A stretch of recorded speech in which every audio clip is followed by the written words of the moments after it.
everyone. My name's Otis Gray, and this is Sleepy. This is officially the first YouTube video I've made specifically for YouTube. I guess for ASMR, which I'm very new to. But I have a podcast called Sleepy, where I read old books to help people get to sleep. And it got pretty popular. And a lot of people said I should make YouTube videos for the show as well. And turns out a lot of people who like ASMR like the Sleepy podcast. So here I am. So that really is all I do, is I read old books in a very low voice while you doze off into a deep, deep slumber. Or if it's during the daytime, it's probably just nice to listen to and relax. So, if you'd like to find the Sleepy podcast as well, you can find it on Spotify, Apple Podcast, and everywhere else where you get your podcasts, or sleepyradio.org. But for tonight, this is our first real YouTube ASMR soft-spoken bedtime video.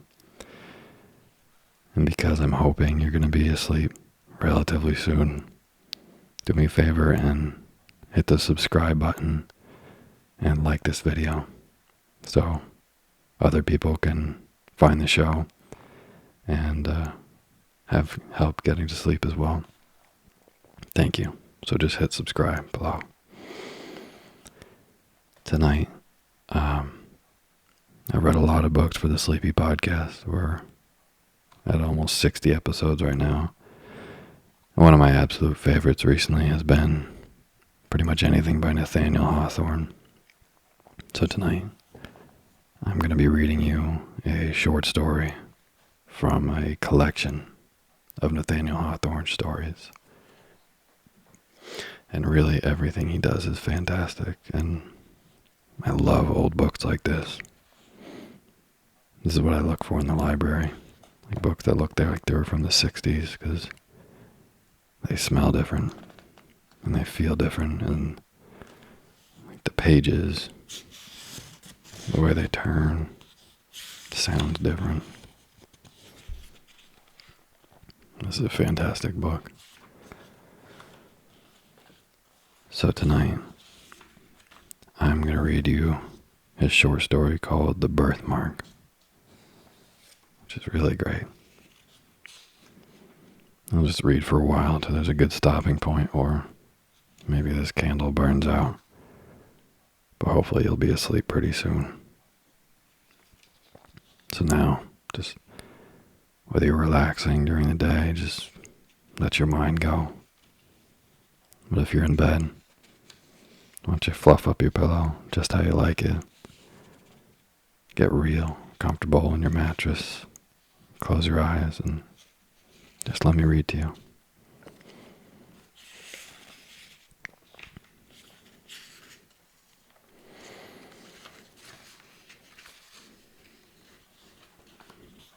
The Birthmark by Nathanial Hawthorne.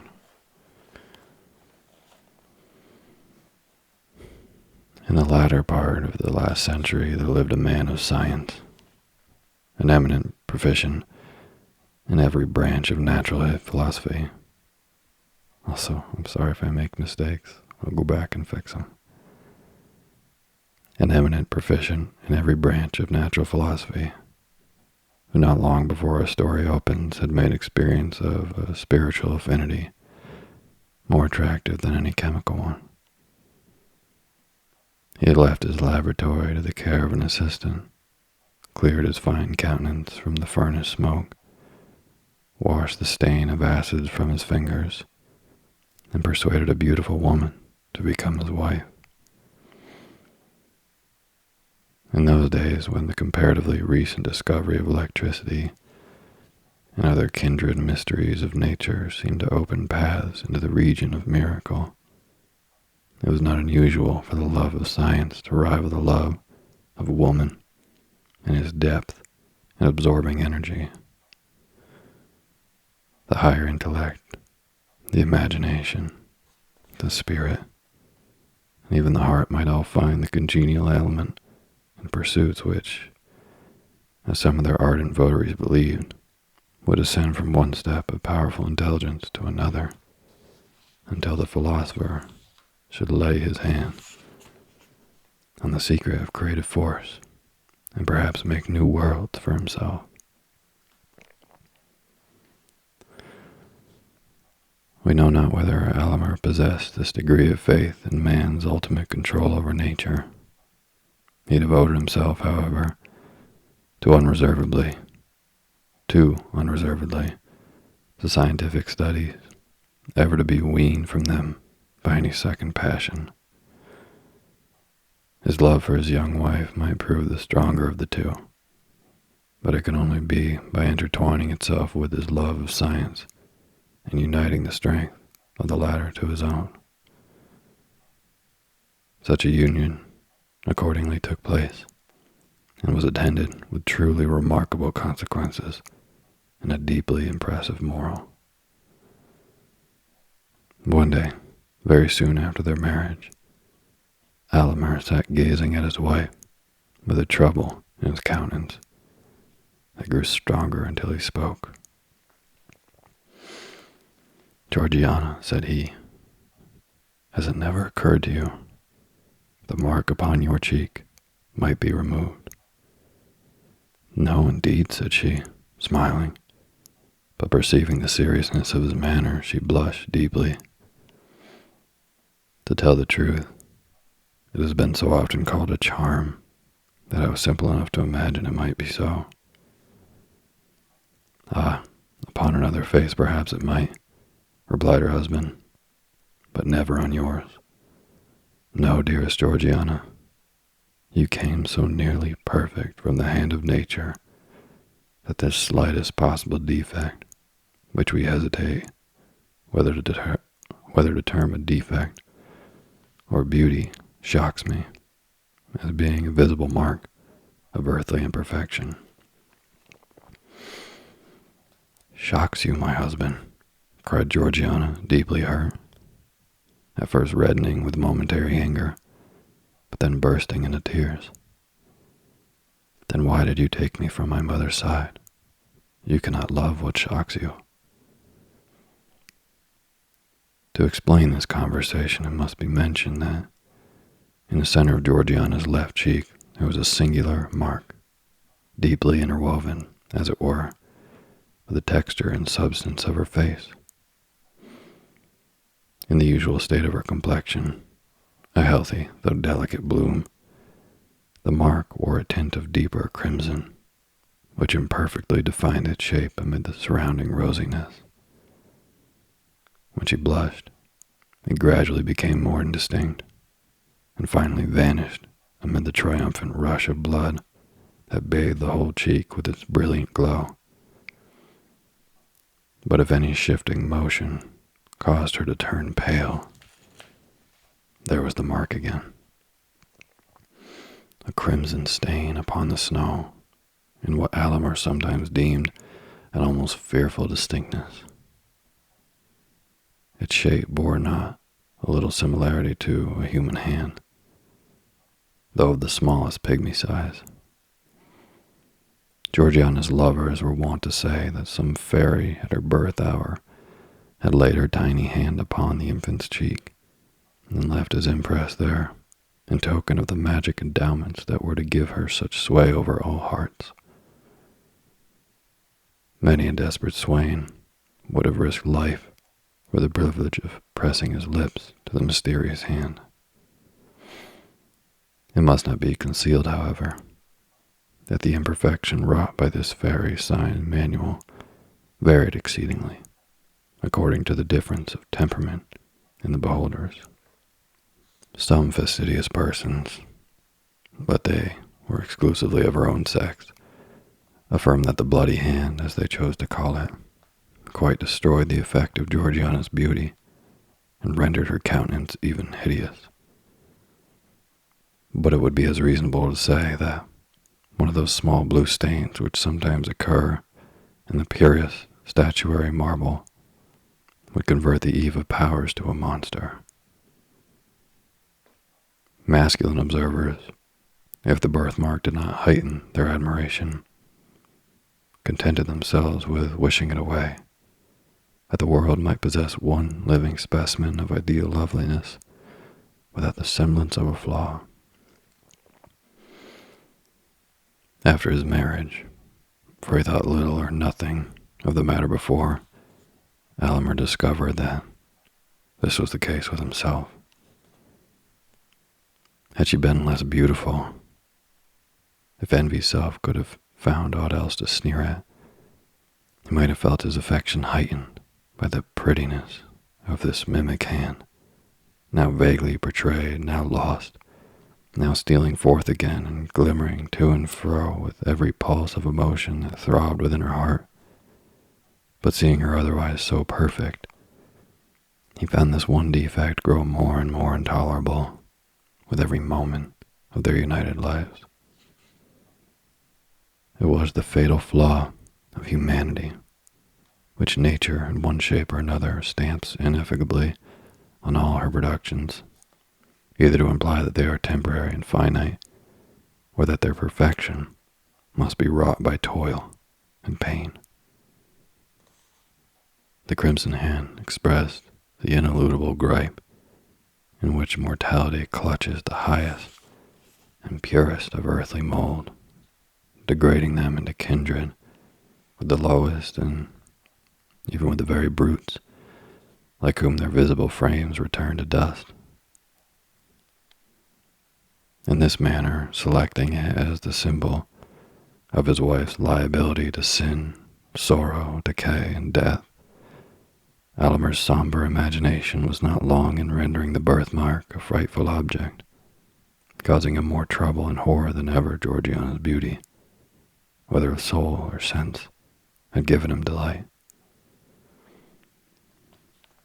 At all the seasons which should have their happiest, he invariably, and without intending it, nay, in spite of a purpose to the contrary, reverted to this one disastrous topic.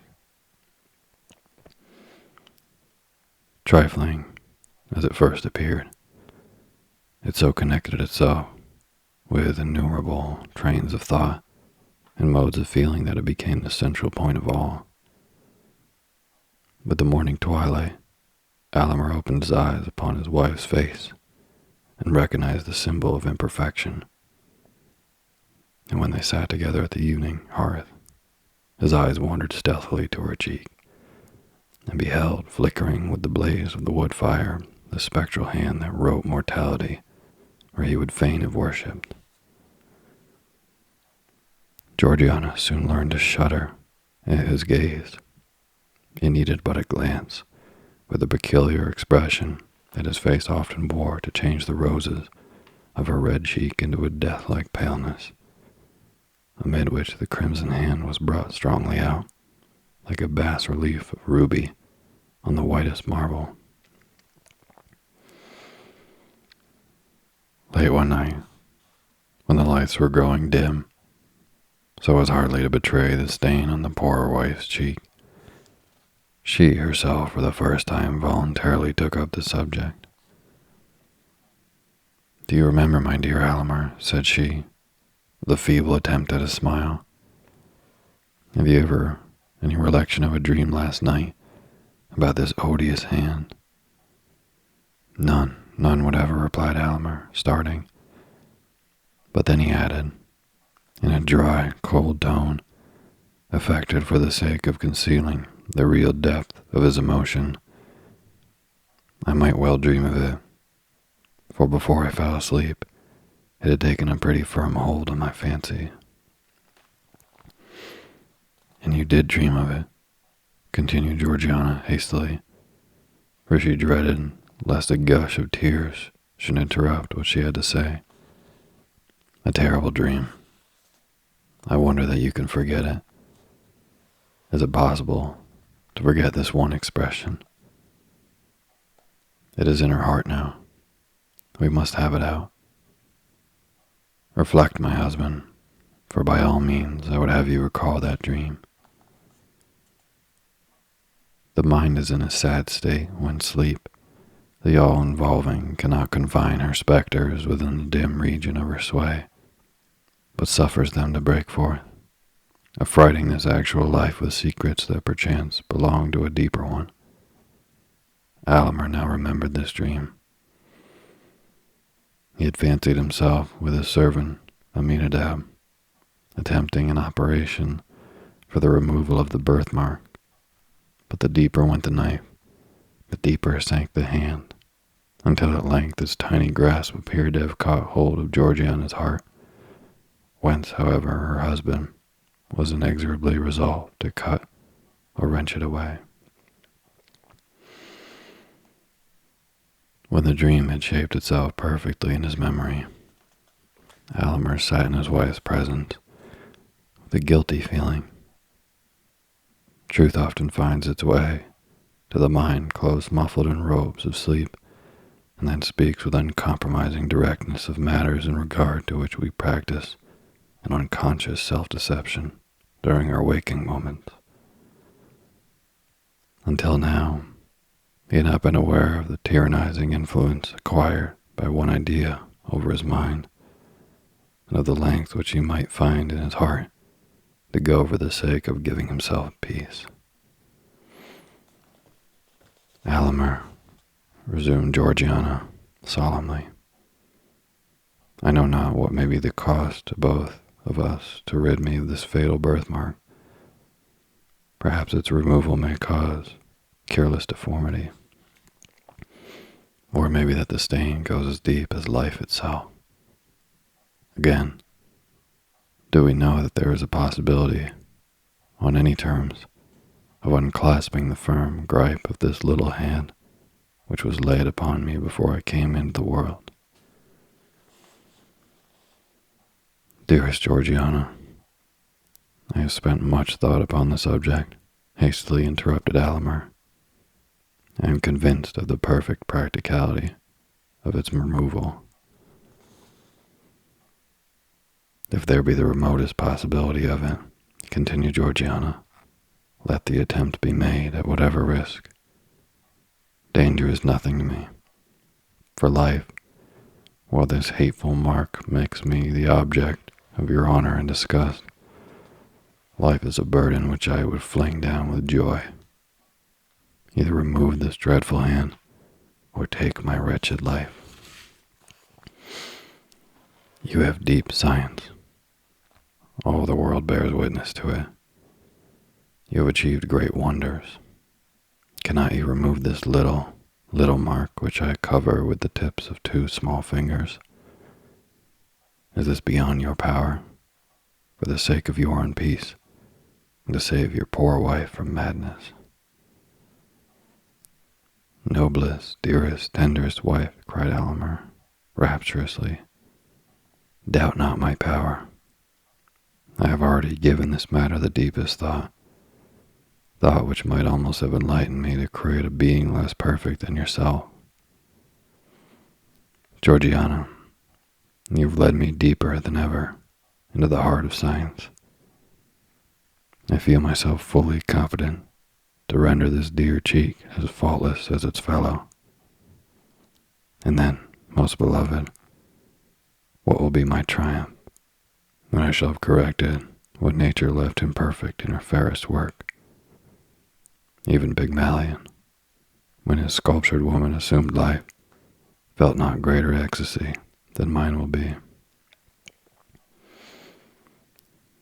It is resolved then, said Georgiana, faintly smiling. And Alimer, spare me not, though you should find the birthmark take refuge in my heart at last. Her husband tenderly kissed her cheek, her right cheek, not that which bore the impress of the crimson hand. The next day Alimer apprised his wife of a plan that he had formed whereby he might have the opportunity for intense thought and constant watchfulness which the proposed operation would require, while Georgiana likewise would enjoy the perfect repose essential to its success. They were to seclude themselves in the extensive apartments occupied by Alimer as a laboratory, and where, during his toilsome youth, he had made discoveries in the elemental powers of nature that had roused the admiration of all the learned societies in Europe. Seated calmly in his laboratory, the pale philosopher had investigated the secrets of the highest cloud region and of the profoundest minds. He had satisfied himself with the causes that kindled and kept alive fires of the volcano, and explained the mystery of fountains, and how it is that they gush forth, some so bright and pure, and others with such rich medicinal properties, from the dark bottom of the earth. Here, too, at an earlier period, he had studied the wonders of the human frame, and attempted to fathom the very process by which nature assimilates all her precious influences from earth and air, and from the spiritual world, to create and foster man, her masterpiece.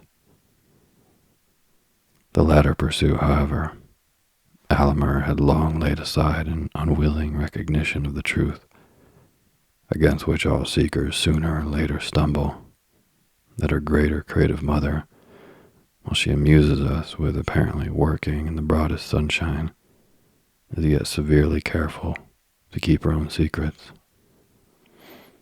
and in spite of her pretended openness, shows us nothing but results.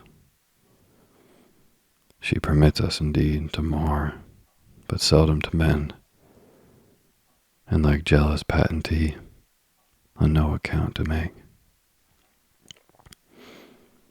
Now, however, Alimer resumed these half-forgotten investigations, not, of course, with such hopes or wishes as first suggested them, but because they involved much physiological truth, and lay in the path with his proposed scheme for the treatment of Georgiana. As he led her over the threshold of the laboratory, Georgiana was cold and tremulous. Alimer looked cheerfully into her face, with intent to reassure her, but was so startled with the intense glow of the birthmark upon the whiteness of her cheek that he could not restrain a strong convulsive shudder. His wife fainted. "Aminadab! Aminadab!" shouted Alimer, stamping violently on the floor. Forthwith, there issued from an inner apartment a man of low stature but bulky frame, with shaggy hair hanging about his visage, which he grimed with vapors from the furnace. This personage had been Alimer's underworker during his whole scientific career, and was admirably fitted for that office by his great mechanical readiness, and the skill with which, while incapable of comprehending a single principle, he executed all the details of his master's experiments. With his vast strength, his shaggy hair, his smoky aspect, and the indescribable earthiness that encrusted him, he seemed to represent a man's physical nature, while Alimer's slender figure and pale, intellectual face were no less apt a type of the spiritual element. "Throw open the door of the boudoir, Aminadab," said Alimer, "and burn a pastille." "Yes, master," answered Aminadab, looking intently at the lifeless form of Georgiana, and then he muttered to himself, "If she were my wife, I'd never part with that birthmark." When Georgiana recovered consciousness, she found herself breathing an atmosphere of penetrating fragrance, the gentle potency of which had recalled her from her death-like faintness. The scene around her looked like enchantment.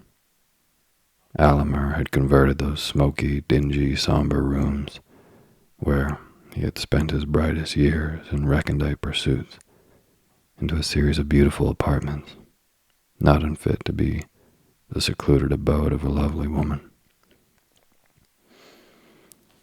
The walls were hung with gorgeous curtains, which imparted the combination of grandeur and grace that no other species of adornment can achieve.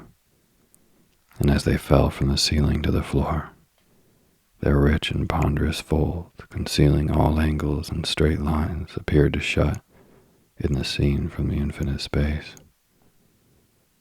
For aught Georgiana knew, it might be a pavilion among the clouds, an Alamar excluding the sunshine, which would have interfered with his chemical process, had supplied its place with perfumed lamps, emitting flames of various hue, but all uniting in a soft, empurpled radiance. He now knelt by his wife's side, watching her earnestly but without alarm, for he was confident in his science, and felt that he could draw a magic circle round her, within which no evil might intrude. "Where am I? I remember," said Georgiana faintly, and she placed her hand over her cheek to hide the terrible mark from her husband's eyes. "Fear not, dearest," exclaimed he. "Do not shrink from me.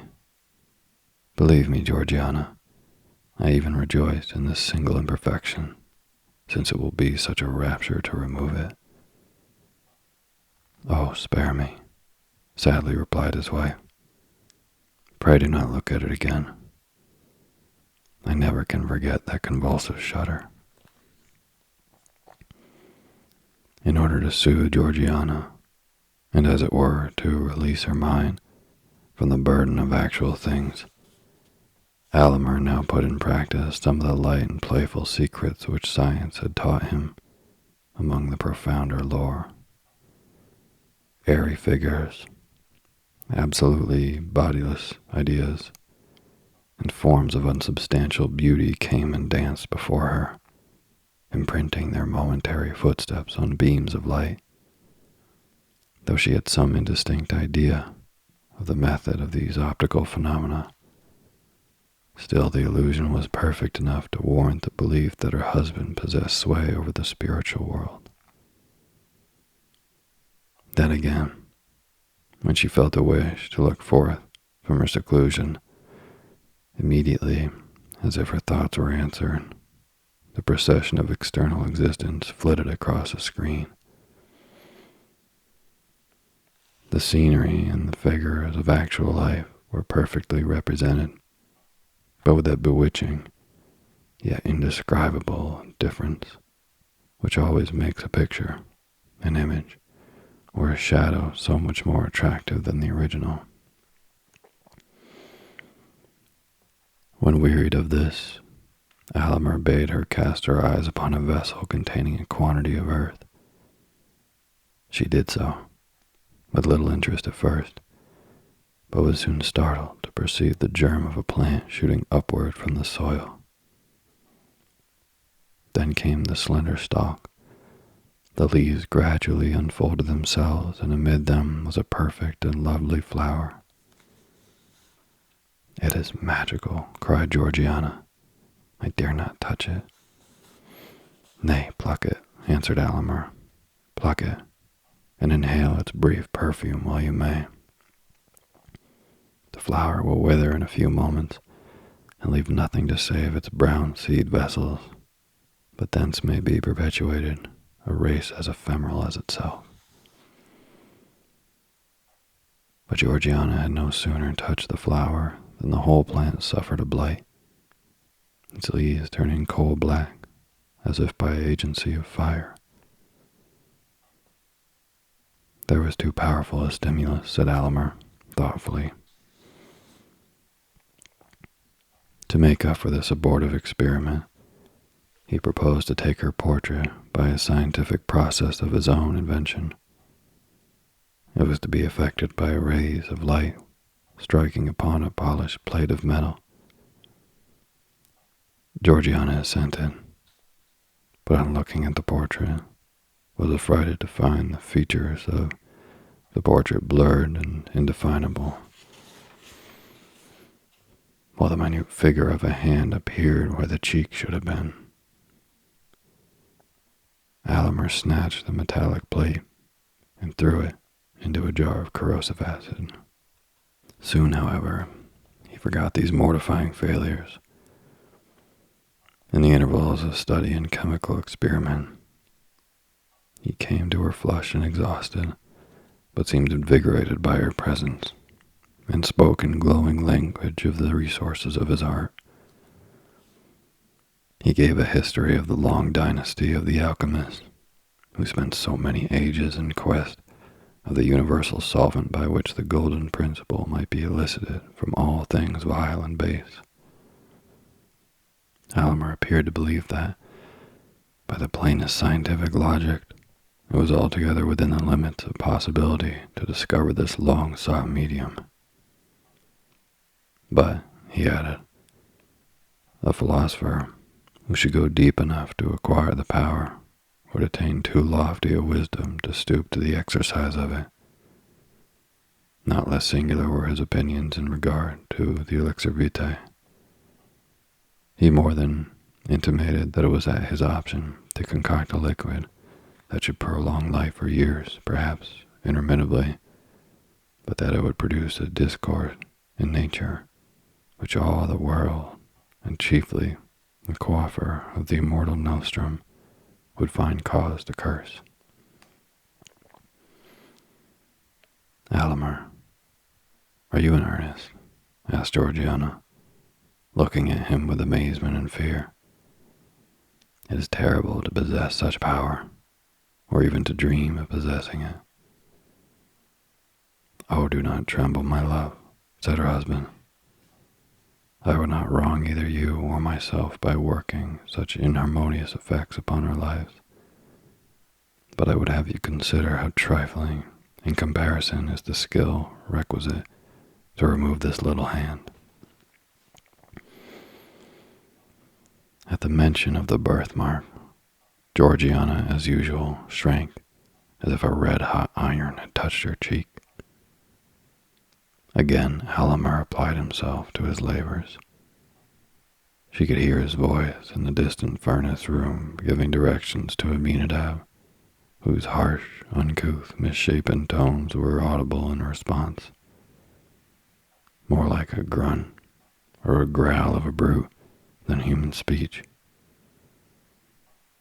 After hours of absence, Alimer reappeared and proposed that she should now examine his cabinet of chemical products and natural treasures of the earth.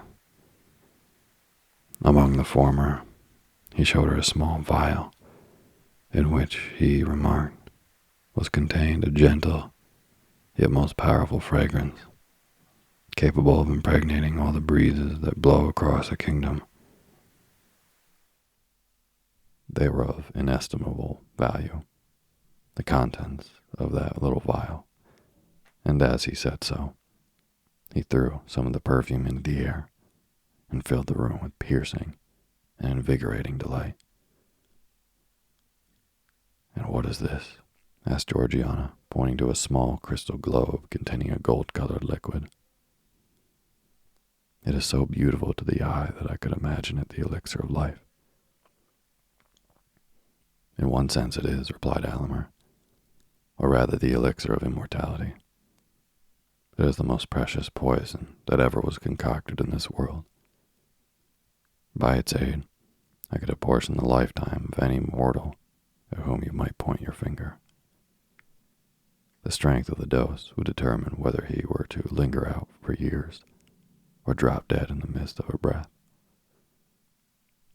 No king on his guarded throne could keep his life if I, in my private station, should deem that the welfare of millions justified me in depriving him of it. Why do you keep such a terrific drug? Inquired Georgiana in horror. Do not mistrust me, dearest, said her husband, smiling. Its virtuous potency is yet greater than its harmful one. But see, here is a powerful cosmetic. With a few drops of this in a vase of water, freckles may be washed away as easily as the hands are cleansed. A stronger infusion would take the blood out of the cheek and leave the rosiest beauty a pale ghost. "Is it with this lotion that you intend to bathe my cheek?" asked Georgiana anxiously. "Oh no," hastily replied her husband. "This is merely superficial. And your case demands a remedy that shall go deeper." In his interviews with Georgiana, Alomar generally made minute inquiries as to her sensations and whether the confinement of the rooms and the temperature of the atmosphere agreed with her.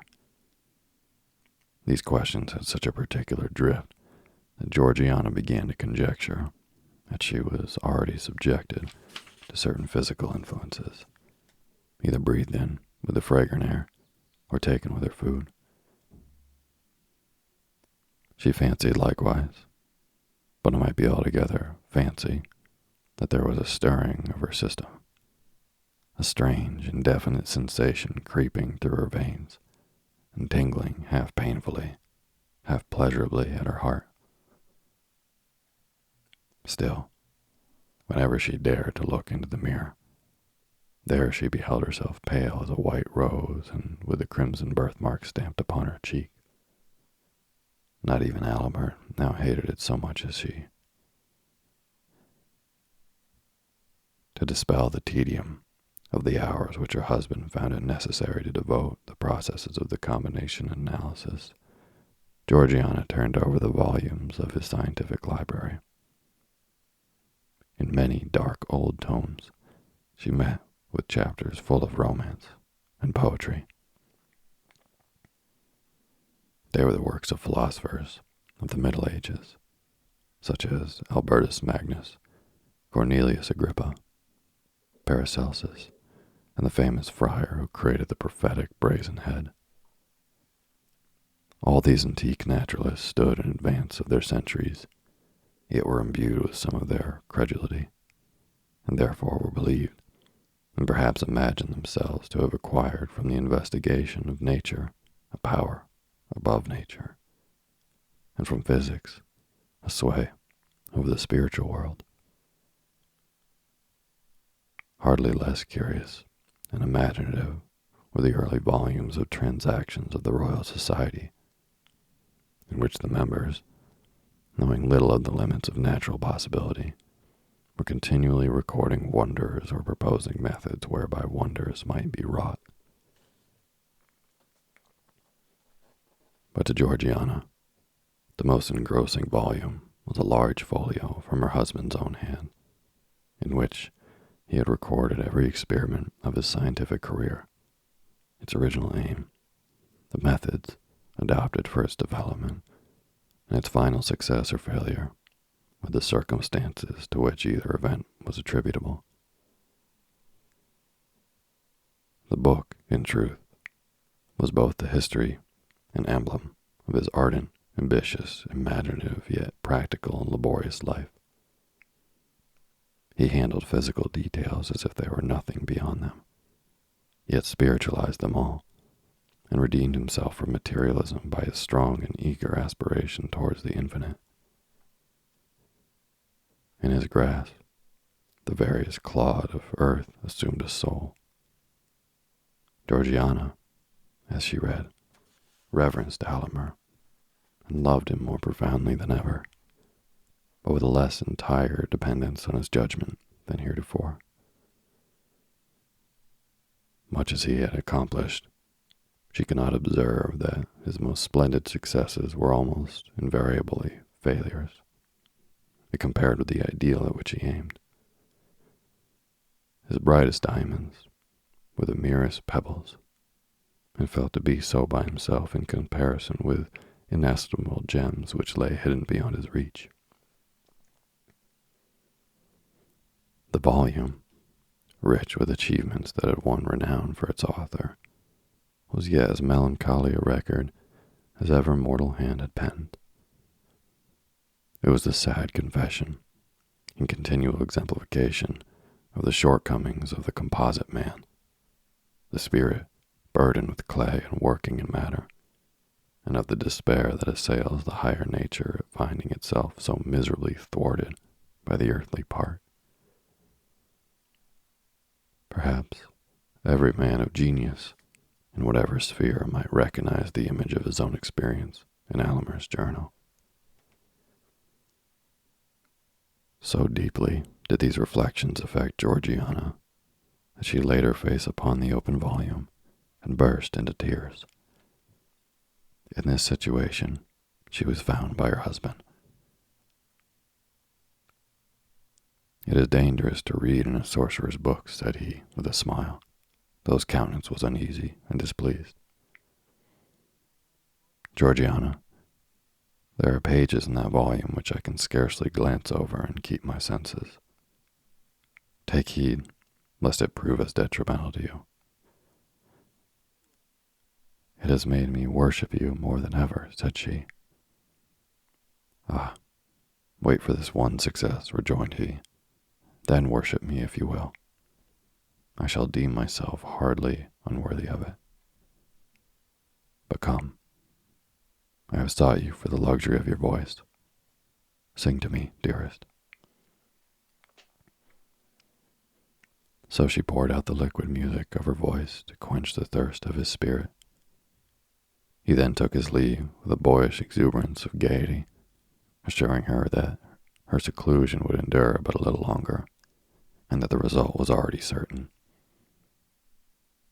Scarcely had he departed when Georgiana felt irresistibly impelled to follow him.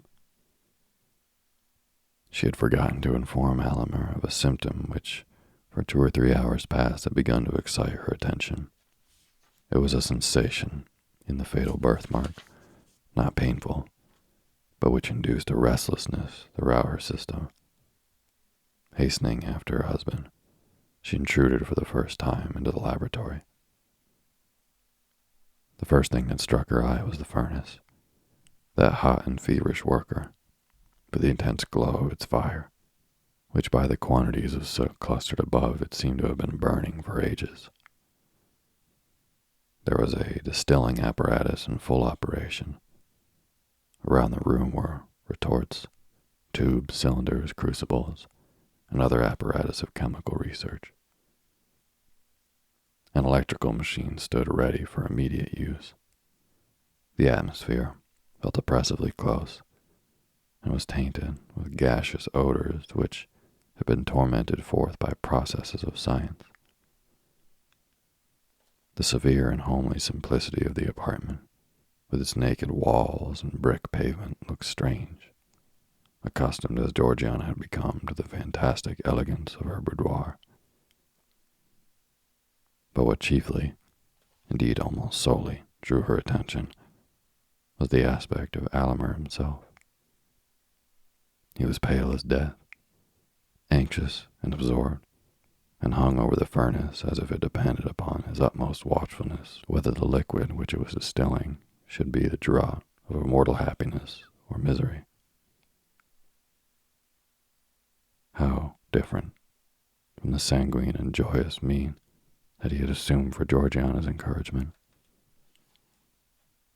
"Carefully now, Aminadab, carefully, thou human machine, carefully, thou man of clay," muttered Alamer, more to himself than his assistant. "Now, if there be a thought too much or too little, it is all over." "Ho, ho," mumbled Aminadab. "Look, master, look." Alamer raised his eyes hastily, and at first reddened, then grew paler than ever on beholding Georgiana.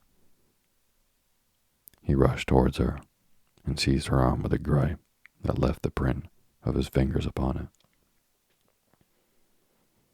"Why do you come hither? Have you no trust in your husband?" cried he impetuously. "Would you throw the blight of that fatal birthmark over my labors? It is not well done. Go, prying woman, go." "Nay, Alamer," said Georgiana with the firmness of which she possessed no stinted endowment. "It is not you that have the right to complain. You mistrust your wife. You have concealed the anxiety with which you watch the development of this experiment. Think not so unworthily of me, my husband. Tell me all the risk we run, and fear not that I shall shrink, for my share in it is far less than your own. No, no, Georgiana, said Alimer impatiently. It must not be. I submit, replied she calmly.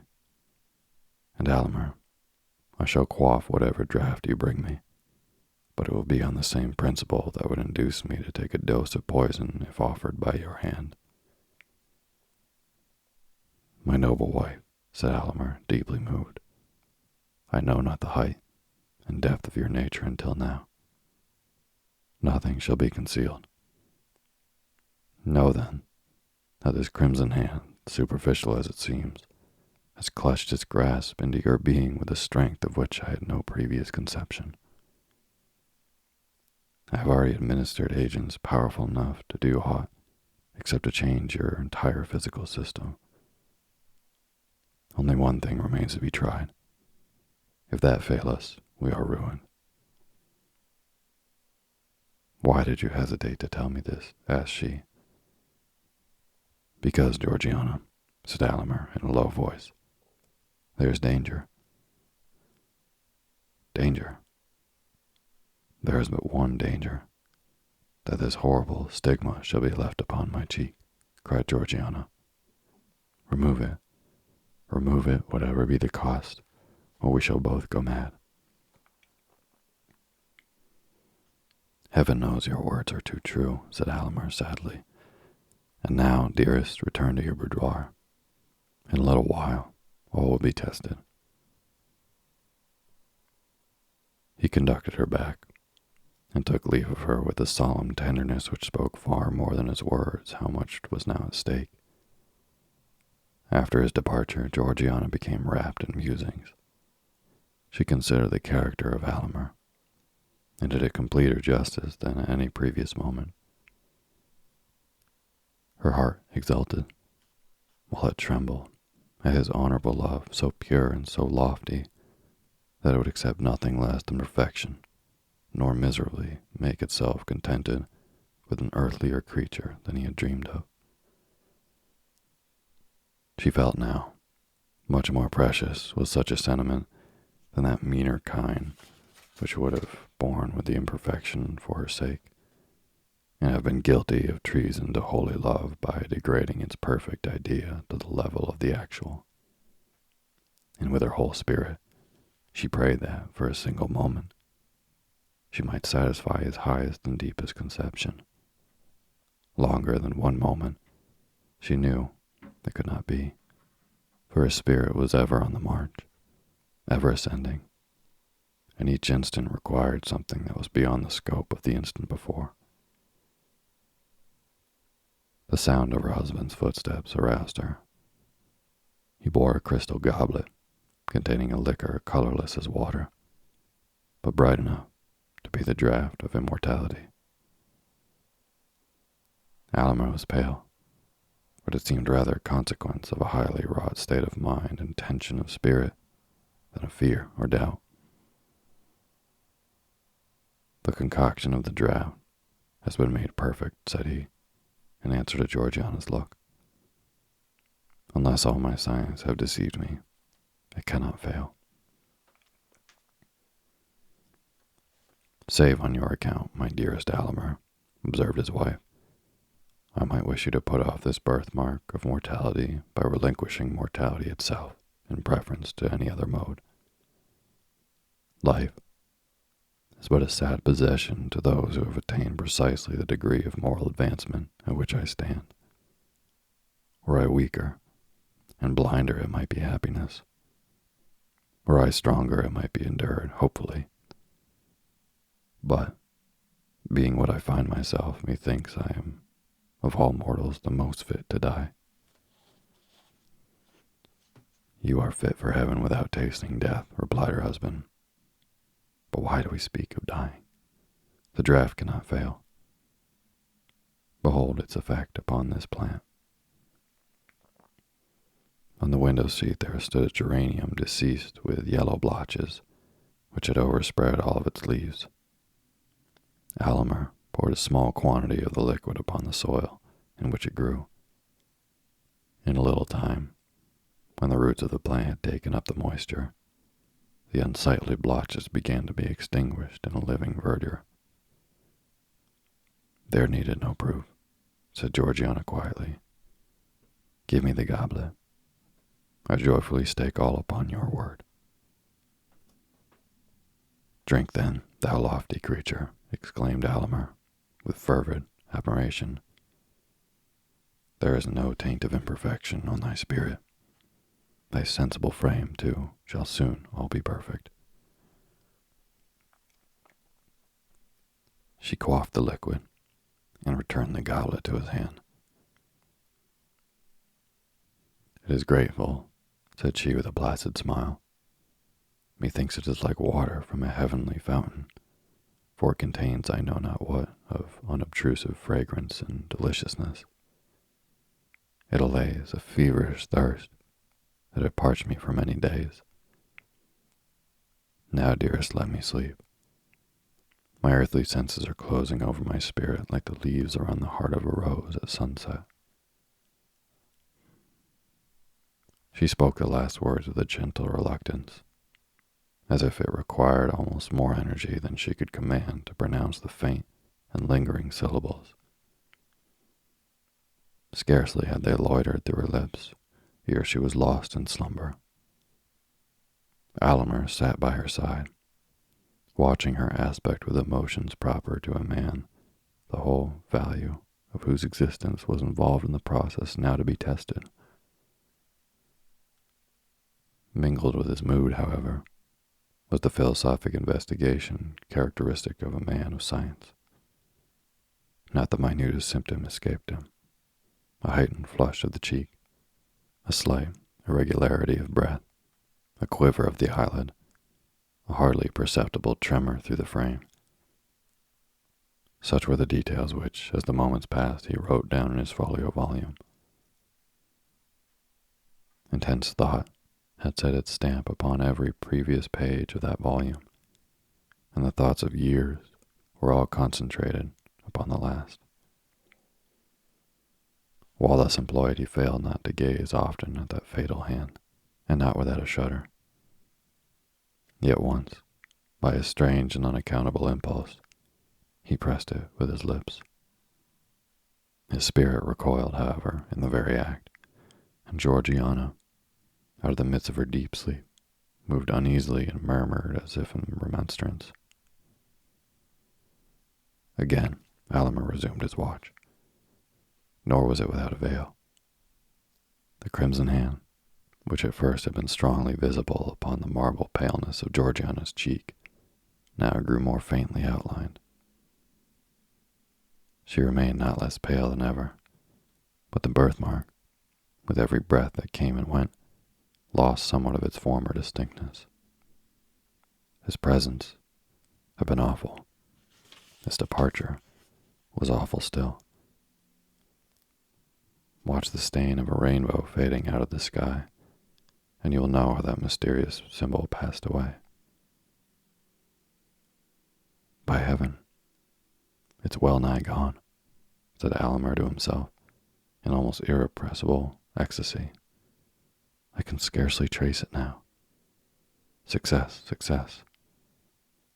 And now it is like the faintest rose color. The lightest flush of blood across her cheek would overcome it. But she is so pale." He drew aside the window curtain and suffered the light of natural day to fall upon the room and rest upon her cheek. At the same time, he heard a gross, hoarse chuckle, which he had long known as his servant Aminadab's expression of delight. "Ah, Claude! Ah, earthly mask!" cried Alimer, laughing in a sort of frenzy. "You have served me well. Matter and spirit, earth and heaven, have both done their part in this. Laugh, thing of the senses. You have earned the right to laugh." These exclamations broke Georgiana's sleep. She slowly unclosed her eyes and gazed into the mirror, which her husband had arranged for that purpose. A faint smile flitted over her lips when she recognized how barely perceptible was now that crimson hand which had once blazed forth with such disastrous brilliancy as to scare away all of their happiness. But then, her eyes sought out Alamer's face with a trouble and anxiety that he could by no means account for. "My poor Alamer," murmured she. "Poor? Nay, richest, happiest, most favored," exclaimed he. "My peerless bride. It is successful. You are perfect." "My poor Alamer," she repeated, with a more than human tenderness. "You have aimed loftily, and you have done nobly. Do not repent that with so high and pure a feeling you have rejected the best the earth could offer. Alamer, dearest Alamer, I am dying." Alas, it was true. The fatal hand had grappled with the mystery of life, and was the bond by which the angelic spirit kept itself in union with a mortal frame. As the last crimson tint of the birthmark, that sole token of human imperfection, faded from her cheek, the parting breath of the now perfect woman passed into the atmosphere, and her soul, lingering a moment near her husband, took its heavenward flight. Then a hoarse, chuckling laugh was heard again.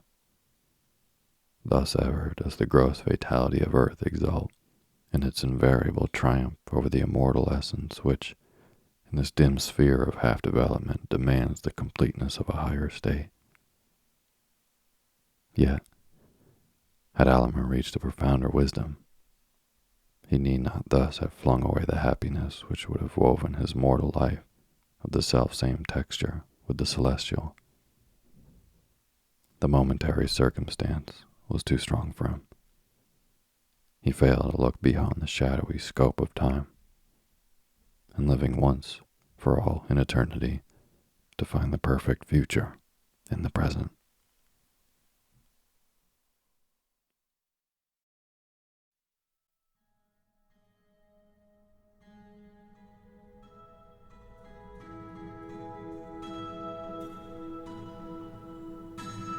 Thank you for listening to Sleepy. Good night.